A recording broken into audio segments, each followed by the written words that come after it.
우리는 언제나 말을 하면서 살아갑니다. 말 한마디에 천냥빚을 갚는다라는 말도 있고요.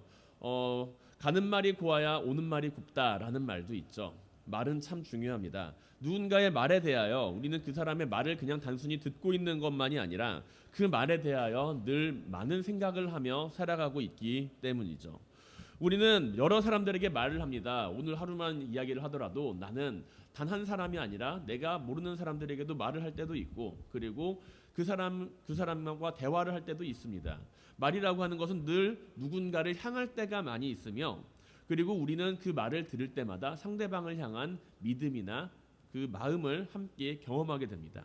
내가 그냥 던진 말에 대하여 나는 아무런 생각 없이 던진 말일 수 있지만 그 말에 대하여 상대방이 상처를 입을 때도 있고, 나는 그 사람에게 상처를 입히려고 하는 말은 아니었지만 상처를 입히려고 한 말이 오히려 그 사람에게 용기를 주는 경우도 있는 것을 우리는 종종 경험합니다. 내가 의도한 바와는 다르게 그 말을 사람들이 듣게 된다는 것이죠.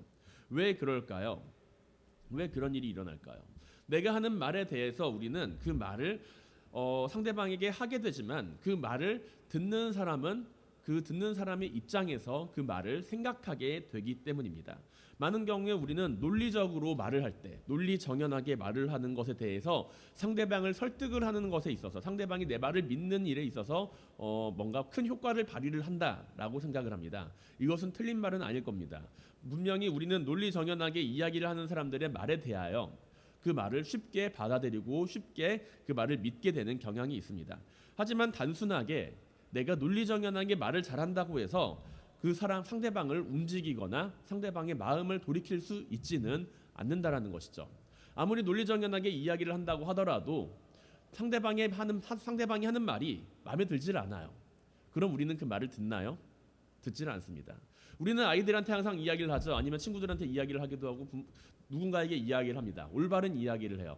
얘야, 너 가서 양치질하고 세수하고 옷 입고 빨리 학교에 갈 준비를 해라 라고 이야기를 합니다. 그 말을 하는 것은 분명히 논리정연하고 지금 상황에 맞는 이야기예요. 바쁜 아침에 아이들이 민기적 거리고 있으면 그렇게 이야기를 하는 것은 당연합니다. 하지만 그 말을 듣고서도 아이들은 움직이지 않는다라는 거죠.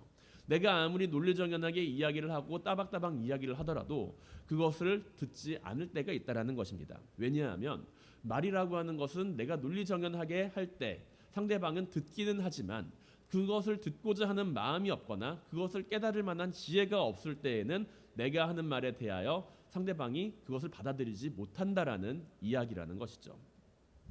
우리는 누군가에게 말을 합니다. 누군가에게 말을 할 때 나의 입에서 떠난 그 말은 상대방에게 상상력으로 다가가게 됩니다. 누군가가 이야기를 합니다. 밖에서 누군가가 들어와서 우리에게 이야기를 해요. 지금 우리는 여기 안에 있으니까 밖에서 일어나는 일에 대해서 아무런 것도 알지 못합니다. 그런데 누군가가 내려와서 이야기를 합니다. 밖에 지금 비가 엄청 내리고 있어요 라고 이야기를 할 때 과연 우리는 그 이야기를 듣고서 어떤 반응을 보이게 될까요? 아마도 많은 사람들이 그 이야기를 듣는 순간 다양한 것을 생각하게 될 겁니다. 밖에 비가 온다고? 내가 우산을 챙겨왔든가? 아니면은 밖에 비가 온다고? 그럼 집에 어떻게 가야 되지? 밖에 비가 온다고? 그럼 내가 집에다가 빨래를 널어놨는데 그 빨래는 괜찮을까? 라는 다양한 생각을 하게 된다는 것이죠. 이런 생각을 하는 사람들도 있을 겁니다. 밖에 비가 온다고? 나는 그 말 못 믿어. 나는 그 말 못 믿어. 내가 직접 나가서 봐야겠어. 밖에 비가 온다고? 내가 직접 가서 그것을 확인해봐야 나는 믿을 수가 있겠어 라고 이야기를 하는 사람들도 있겠죠. 그래서 이야기를 하는 사람이라 할지라도 그 말을 듣고서 그 비에 대한 상상을 하게 된다라는 이야기죠. 밖에 비가 오는 상상을 하게 되고 그것이 맞는지 틀린지에 대한 내용을 확인하기 위해서 밖으로 움직이게 나가는 길을 선택을 하게 된다라는 이야기입니다. 비가 온다는 사실에 대해서 정보를 접하고 이루어지는 비가 오는 상황에 대한 상상력을 우리는 가지게 된다라는 것이죠. 대화라고 하는 것이, 말이라고 하는 것이 반드시 이러한 과정을 거치지는 않지만 우리가 하는 일련의 대화에 대한 모든 과정은 내가 내뱉은 말에 대해서 상대방이 받아들이고 그 받아들이는 과정에 있어서 나는 그것에 대한 상상력을 가지게 된다라는 이야기입니다.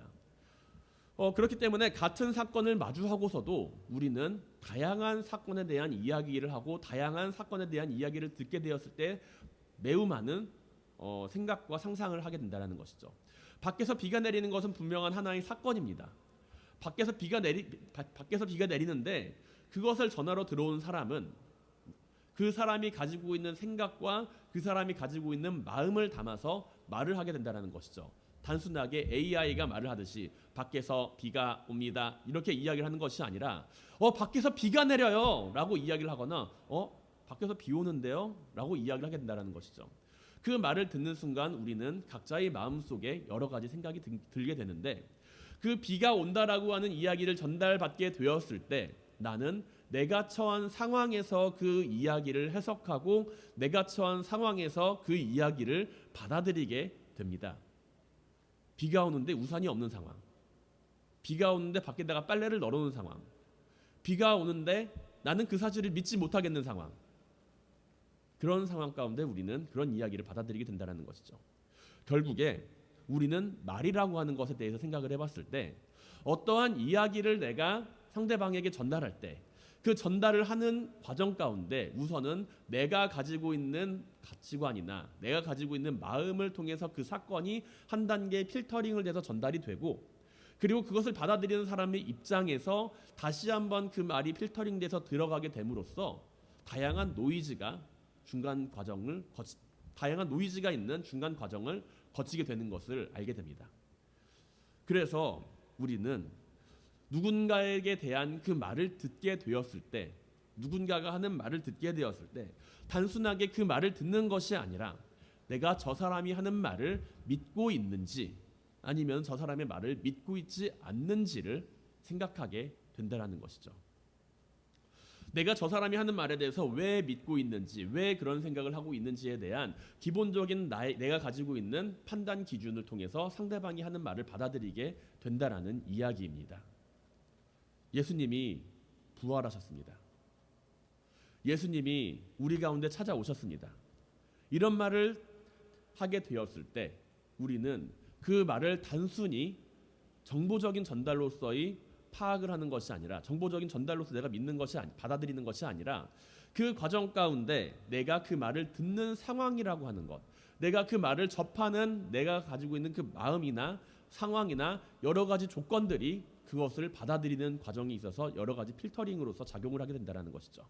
그래서 우리가 언제나 복음을 전하는 진리에 대해서 사람들에게 나가서 이야기를 하고 예수님 믿으세요, 예수님 믿으세요 이야기를 하거나 예수님 믿고 구원받으세요 라고 이야기를 할 때 나는 진리를 선포하고 나는 복음의 내용을 선포하지만 많은 사람들은 그 말을 듣고서도 들은 척하지도 않을 때도 있고 그 말을 듣고서도 모른 척할 수도 있습니다. 그 사람들이 가지고 있는 상황에 내가 하는 말이 닿지 않았다라는 이야기와도 같을 수가 있죠. 우리가 선택하는 단어와 문장 그리고 다양한 이야기, 말투나 그리고 아니면은 다양한 그 상황들이 단순히 내가 하는 말에 대해 말로써 사람들에게 이야기를 전하는 것이 아니라 다양한 과정들을 경험하게 한다라는 것입니다. 그런데 오늘 본문을 살펴보니 주님께서는 모인 제자들한테 이야기를 하고 계세요. 본문에서 주님께서는 이야기를 하고 계십니다. 이 말이 그러니까 주님께서 하신 그 말이 너희 마음에 걸림이 되느냐? 라고 묻고 계신다라는 거예요. 주님께서 하신 말씀에 대해서 이 사람들이 듣게 되었을 때 그러한 모습을 보였기 때문에 주님께서는 그러한 말씀을 하셨겠죠. 분명히 그 앞에서는 주님께서 말씀하시기 전에 제자들은 모여서 수근수근거리고 있습니다. 이 말씀이 참으로 어렵다. 과연 누가 이 말씀을 듣고 누가 이 말씀을 깨달을 수가 있겠는가? 이 말씀 바로 주님께서 이 땅 위에 생명의 떡으로 오셨다. 너희는 내 살을 먹고 내 피를 취해야만 너희는 영원한 생명에 들어갈 수가 있다 라고 하는 그 말씀에 대해서 제자들은 주님께서 하시는 그 말씀을 듣고서 어렵다, 알 수 없다, 저 말을 어떻게 믿을 수가 있느냐라는 반응을 보이게 되었다는 것이죠. 주님께서 스스로에게 대해서 생명의 떡이라고 하신 말씀에 대해서 모인 사람들은 주님의 말씀에 대한 다양한 생각과 반응을 나타내 보입니다. 주님께서 생명의 떡이라고 하신 말씀을 큰 의미로 담고 있고 중요한 말씀이라는 것을 우리는 알고 있죠. 앞으로 다가올 십자가 사건에 대한 암시이며 또한 주님의 몸과 피에 함께 참여하는 것이 얼마나 중요한 말씀인지에 대해서 우리는 알고 있습니다. 그러나 많은 제자들은 주님의 말씀을 듣고서 혼란스러워합니다. 그것은 제자들이 그 말씀에 대한 온전한 이해가 없었기 때문이었다라고 우리는 평가를 내리고 있죠. 듣는다라는 것은 단순히 들리는 것이 아니라 그 말씀에 대해서 온전히 이해할 수 있는 귀가 열리게 되었을 때 가능하기 때문입니다. 우리는 하루에도 수십 가지의 소리를 듣고 살아갑니다. 하루에 여러 가지 소리를 듣고 살아갑니다. 지금 하고 있는 이 설교에 대한 이야기뿐만이 아니라 여러 가지 다양한 소리를 듣게 되죠. 자동차 운전을 하고 가다가도 우리는 옆차가 빵 하는 크락션 소리를 듣기도 합니다.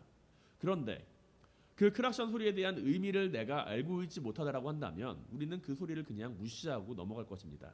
하지만 그 크락션 소리가 나에게 하는 소리며 그 크락션 소리가 뭔가를 의미하고 있다는 것을 알고 있다고 한다면 우리는 내가 운전을 뭔가 잘못하고 있는가? 라고 생각을 할 수도 있고, 아니면 내 차에 뭔가 문제가 생긴 것인가?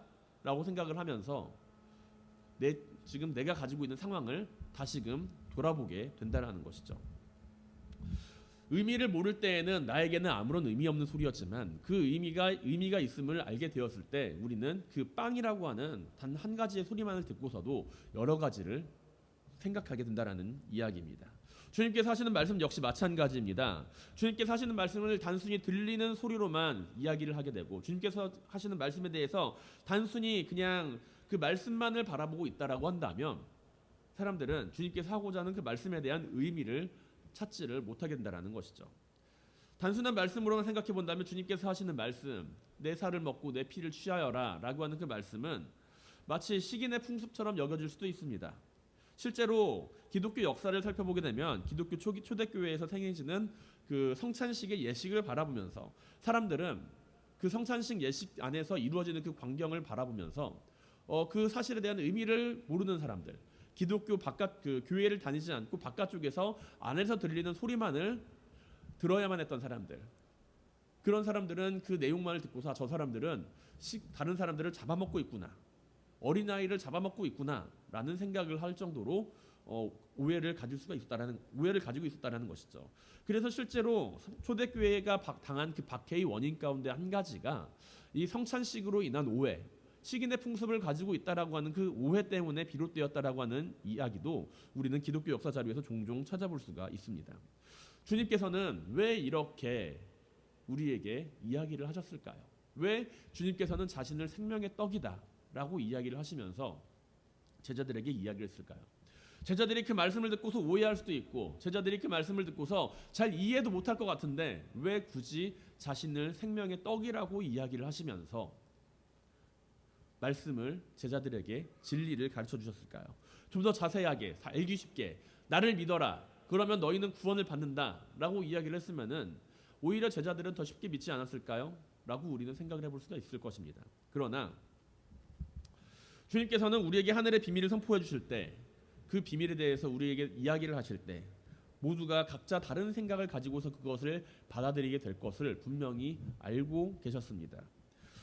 우리는 지금 주님의 놀라운 비밀을 알고 있고 그것을 전하고 있지만 그 사실을 전한다 하더라도, 그 사실을 있는 그대로 전한다 하더라도 사람들은 믿지 않잖아요.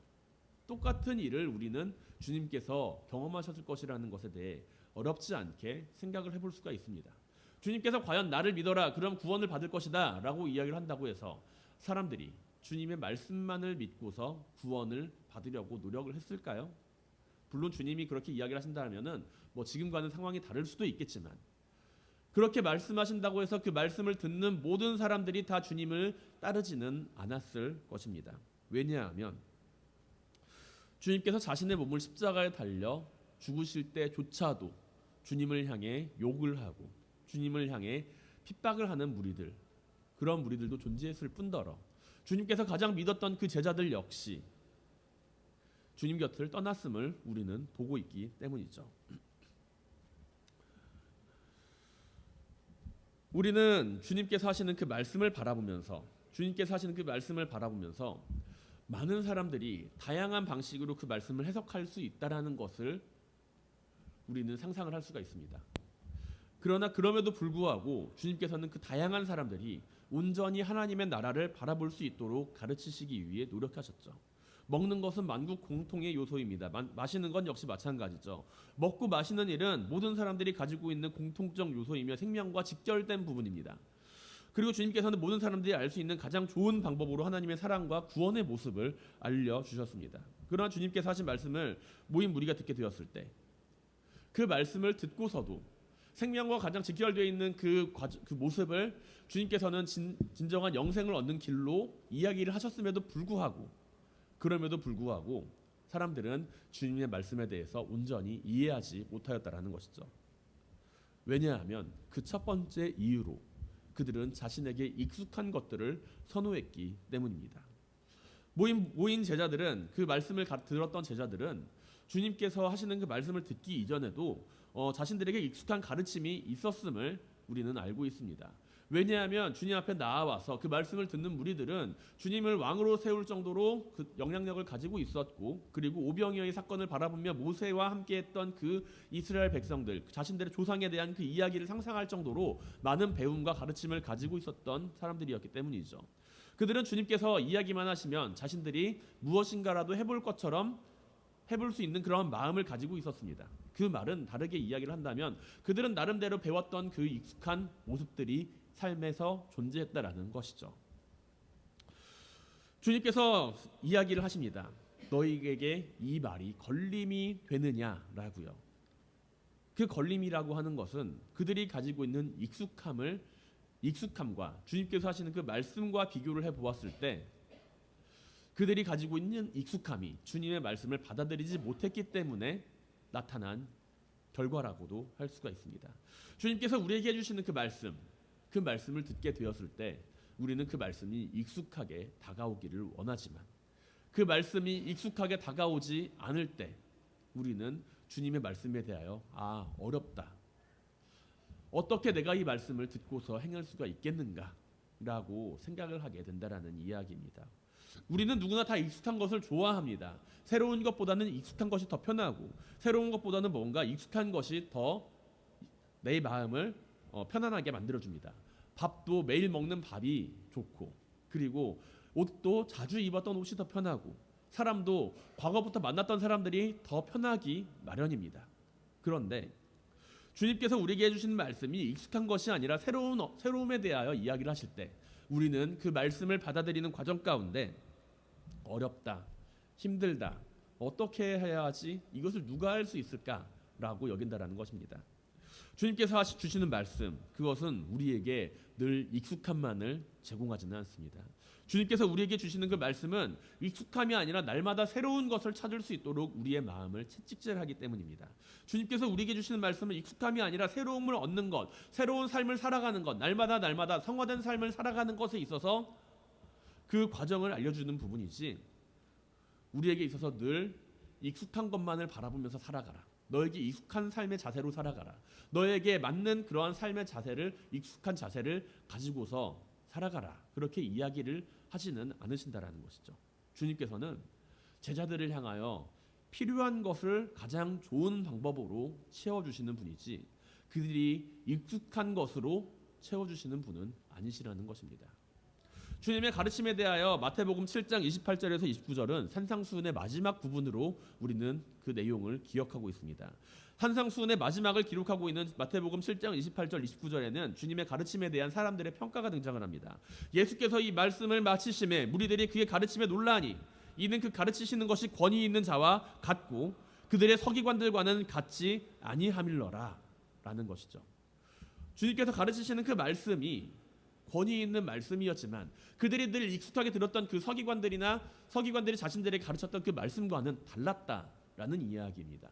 익숙하지 않은 새로운 말씀을 주님께서는 권위 있게 선포하셨다라는 이야기이죠. 주님께서는 모인 무리들에게 많은 것을 주시고 많은 것을 채워주셨습니다. 그 말씀은 모인 무리들에게 익숙한 말씀이 아니라 새로운 말씀으로 다가왔죠. 그러나 그 익숙하지 않은 말씀에 대하여 우리가 익숙함에 치우치게 된다면 우리는 오늘 본문에 등장하는 것처럼 그 말씀에 대하여 우리는 끊임없이 어렵다, 힘들다, 아니면은 내지는 이것을 어떻게 듣고 이해할 수가 있는가라고 받아들이게 될 것입니다. 그리고 주님께서는 우리에게 말씀하시겠죠. 이 말씀이 너희 마음에 걸림이 되느냐라고요. 주님께서 우리에게 이 말씀이 너희에게 걸림이 되느냐라고 묻지 않게 되기를 바랍니다. 주님께서 우리에게 주시는 그 말씀이 내 마음속에 걸림이 되는 것이 아니라 그 말씀을 따라서 살아갈 수 있는 삶의 모습이 우리 가운데 있게 되길 바랍니다. 주님께서 우리에게 주시는 그 말씀이 내가 가지고 있는 많은 부분의 삶의 많은 부분들을 깨닫는 말씀으로 다가오게 되길 바랍니다. 우리가 주님의 말씀 앞에서 나의 익숙함을 따라가는 것이 아니라 날마다 나에게 새로운 생명을 허락하시는 하나님의 말씀으로 받아들이게 될 수 있기를 주님의 이름으로 간절히 축원드립니다. 또한 주님께서 하시는 말씀을 우리가 듣고 깨달아 알기 위해서는 우리는 성령 안에서 주시는 지혜를 늘 사모하며 살아가야만 합니다. 주님께서 주시는 그 말씀이 때로는 내 마음속에 걸림이 되기도 합니다. 그 말씀이 내 마음속에서 뭔가 잘 다가오지 않을 때도 있습니다. 그러나 그때 우리가 해야 할 것은 그 말씀을 깨달을 수 있는 지혜, 성령의 지혜를 우리 가운데 허락해 주세요 라고 하나님께 기도할 수 있는 삶의 자세가 필요하다는 것이죠. 주님의 몸과 피를 먹어야 한다는 그 말씀에 대하여 사람들이 경악합니다. 나의 몸과 나의 피를 먹어라 라고 이야기를 할 때 사람들은 그 말을 듣고서 경악을 합니다. 왜냐하면 그들의 마음 가운데는 아직 성령께서 주시는 은혜가 자리를 잡고 있지 않기 때문이죠. 만약에 우리가 누군가가 주님이 아닌 다른 누군가가 우리에게 이런 말을 했다라고 생각을 해보세요. 당신이 나의 살과 나의 피를 먹어야만 구원받을 수가 있습니다 라고 이야기를 내가 들었다라고 생각을 해보세요. 우리는 어떤 생각을 할까요? 주님이 아니라 다른 사람이 나에게 그런 이야기를 했다면 뭐 저런 이상한 사람이 다 있어, 뭐 저런 미친 사람이 다 있어 라고 이야기를 할 수 있을 것입니다. 그러나 우리는 주님께서 그 말씀을 하셨을 때 우리는 주님을 향하여 미치거나 이상한 사람이라고 이야기를 하지 않습니다. 왜냐하면 우리에게는 성령님께서 주시는 깨달음이 존재하기 때문이라는 것이죠. 주님께서 왜 저런 말씀을 하셨는가? 주님께서 왜 저런 말씀을 저 상황 가운데 하고 계시는가? 라는 것을 우리는 알고 있습니다. 단순히 그것이 과거에 앞으로 나오게 될 이야기들의 한 부분이라는 것에 대해서 알고 있는 지혜를 가진 사람, 알고 있는 사람들은 그 말에 대해서 납득하지 않을 겁니다. 왜 저 상황에서 저런 이야기를 할까라고 이야기를 하지 않을 것입니다. 하지만 우리가 단순히 주님께서 하시는 이 말씀이, 주님께서 제자들에게 지금 하고 계시는 그 말씀이 앞으로의 일을 이야기하는 것뿐이 아니라 주님께서 제자들을 얼마나 사랑하고 계시고 저들에게 필요한 것이 단순히 육신의 것을 채우는 것이 아니라 영적인 깨달음을 얻는 것이라는 것을 아는 그러한 깨달음이 있다라고 한다면, 성령께서 주시는 그 깨달음을 우리가 가지고 있다라고 한다면 주님께서 왜 이러한 이야기를 하셨는지 이해할 수가 있다라는 것이죠. 주님께서 모인 무리들에게 이야기를 합니다. 너희는 내 살을 먹고 내 피를 마셔야만 영생을 얻을 수 있을 것이다. 우리는 그 말을 듣고서 아멘으로 이야기를 합니다. 세상 사람들은 그 이야기를 듣고서 뒤에 저런 이야기를 할 건데 왜 굳이 지금 이런 이야기를 하는 것입니까? 라고 이야기를 할 수 있을지 모르지만 우리는 주님께서 하시는 그 말씀을 듣고서 아멘이라고 화답을 하며 주님의 말씀을 듣고서 묵상합니다. 주님께서 하시는 말씀에 대하여 육적인 부분으로 이해하고 생각하는 이들은 주님께서 하시는 말씀에 대하여 영적인 부분에 대해서는 알 수가 없죠. 그리고 일반적으로 우리는 우리에게 이해가 되지 않는 부분, 그 부분에 대해서는 뭔가 눈으로 보게 된다면 믿을 수 있을 것이다 라고 생각을 합니다. 마치 지금 비가 옵니다 라는 말을 들었을 때 그 말을 내가 못 믿겠어, 밖에 나가서 내가 볼 거야 라고 생각을 하고 밖으로 달려가 나가는 사람처럼 우리는 내가 믿지 못하는 일에 대해서 전해 듣게 되었을 때 내 눈으로 직접 보아야만 믿을 수 있겠다 라고 이야기를 합니다. 그러나 주님께서는 그러한 제자들에게 이야기를 하시죠. 너희가 지금 내가 하는 이 말도 믿지를 못하는데, 이 말도 마음속에 걸림이 되는데, 내가 부활하고 승천하여 하나님 나라의 우편에 있다가 하나님 나라의 우편에 있는 과정을 그것을 보게 된다면 너희는 어떻게 반응을 하겠니? 라는 것입니다. 우리는 밖에 비가 오는데도 아침까지만 해도 맑았던 날씨에 대해서 왜 비가 오는지에 대해서 이해하지 못한 채 밖으로 뛰어나가는 마음을 가지고 있습니다. 마치 내가 눈으로 보는 것만이 진실인 것처럼 여길 수도 있고, 내가 이해하지 못하는 것에 대해서는 알 수 없고 인정할 수가 없다라고 말할 수도 있을 것입니다. 그러나 주님께서 하시는 말씀에 대해서 이해할 수 없는 것, 주님께서 하시는 말씀에 대해서 내가 그 말씀에 대하여 아멘으로 받지 못하는 것, 그것은 단순히 내가 그 사실에 대해서 믿지 못하는 것이 아니라 주님께서 하시는 그 말씀 자체를 믿지 못하거나 그 말씀에 대한 깨달음을 가지고 있지 못하기 때문이라는 것이죠. 그것을 인정하고 싶지 않을 수도 있습니다. 주님께서 하시는 말씀, 그 말씀에 대하여 우리는 그렇기 때문에 영적인 시선을 바라보고 영적인 가치관을 가지고서 주님께서 하시는 말씀을 바라보아야 할 필요가 있습니다. 주님께서 하시는 그 말씀, 너희는 내 살을 먹고 내 피를 먹어야만 영생에 들어갈 것이다 라고 하는 그 말씀에 대하여 주님께서는 분명히 이것이 영적인 일에 관한 것임을 말씀을 하고 계십니다. 그러나 육적인 것에만 관심이 있고 육적인 일에만 생각이 매여 있는 사람들은 주님께서 하시는 그 말씀을 듣고서도 그것에 대한 진정한 의미를 깨닫지 못한 채 그 말씀을 듣고서 오히려 시험에 들고 주님을 떠나는 모습을 바라보게 된다는 것이죠. 그것은 그들이 잘못되었거나 어리석다거나 부족하기 때문이 아니라 그들이 영적인 가치관을 가지고 있지 못하기 때문입니다. 영적인 가치관을 가지고 있기 위해서는 우리는 성령 안에서 늘 깨어있는 사람으로서 살아가야 한다는 것이죠. 성령 안에서 주시는 그 지혜로 말미암아 내가 늘 주님의 말씀을 듣고 묵상하는 가운데 내가 그 말씀을 깨달아 알 수 있는 지혜를 갖게 되기를 늘 사모해야만 합니다. 가치관의 차이는 의외로 많은 것을 가져옵니다. 내가 가지고 있는 가치관의 차이는 의외로 많은 것을 우리의 삶에 가지게 만듭니다. 단순히 밖에 비가 내리는 것을 바라보면서도 사람들은 밖에서 비가 내리네 라고 이야기를 하는 한 가지의 사실만을 바라보면서도 그 이야기를 하기 위하여서 사람들에게 달려오는 사람들도 있는가 하면 자신의 우산을 먼저 챙기는 사람들도 있고 혹은 다른 사람을 먼저 걱정하는 사람들도 있습니다. 밖에서 비가 내리는 그 사건은 모두에게 동일한 사건입니다. 밖에서 비가 내리는 사건에 대하여 우리는 그 사건 자체를 부정할 수는 없습니다. 하지만 그 사건을 받아들이는 사람에 따라서 그가 가지고 있는 가치관에 따라서 그가 가지고 있는 생각에 따라서 밖에서 내리는 그 비라고 하는 그 사건을 바라보며 누군가를 먼저 생각하고 걱정할 수도 있고 내가 가지고 있는 우산을 먼저 챙길 수도 있고 그리고 나는 다른 것들을 그 비라고 내리는 사건을 통해서 다양한 모습을 가지는 사람들을 마주할 수 있다는 것이죠. 우리는 예수 그리스도, 하나님의 아들 예수 그리스도께서 하시는 그 말씀을 받기 위하여 어떠한 가치관을 가지고 살아가야 할까요? 하나님의 말씀은 살아있어서 우리의 살아있고 활력이 있어서 그 말씀을 들을 때 우리의 영과 혼과 육이 쪼개어져서 새롭게 된다. 우리는 그 말씀을 들어서 알고 있습니다. 히브리서 4장에 나오는 그 말씀이 우리의 삶 가운데 적용이 되기 위해서는 우리는 과연 어떠한 가치관을 가지고서 그 말씀을 받아들여야 할까요? 주님께서 하시는 그 말씀을 듣게 되었을 때 내가 세상적인 가치관과 세상적인 기준과 세상적인 판단력만을 가지고서 주님의 말씀을 판단하려 한다면 우리는 주님께서 말씀하시는 영적인 가치에 대해서 알지 못하게 될 것입니다.